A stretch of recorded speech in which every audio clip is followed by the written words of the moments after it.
কিন্তু এভাবে হেরে গেলে তো চলবে না মা। বাবা, সেদিন অপূর্ব তোকে ভুল বুঝে তাড়িয়ে দিয়েছিল, আজ আমি তোকে ফিরিয়ে নিয়ে যেতে এসেছি। যাবি না মা আমার সঙ্গে? আপনার ছেলে কটা মাস অতিমাত্রায় মদ খেয়ে এতদিনে বিছানা নিয়েছে রে।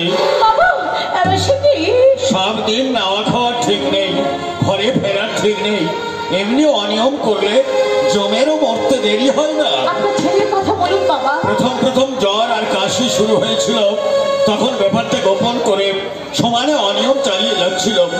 এখন এখন প্রায় দিনই মুখে রক্ত উঠছে। ডাক্তার বলছে ও টিবি হয়েছে, এ যাত্রা আর হয়তো বাঁচবে না।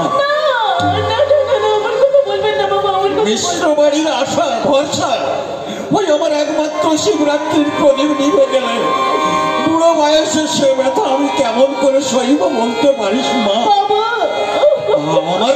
আমার মন বলছে তুই পারবি তাকে জমের কাছ থেকে ফিরিয়ে আনতে। আমাকে যে পারতেই হবে বাবা, আমাকে যে পারতেই হবে। জীবনে আমি এমন কোনো পাপ করিনি অকালে আমার হাতের শাখা ভেঙে যাবে, সে মুছে যাবে। তবে আর দেরি নয়, শিগগির চল মা।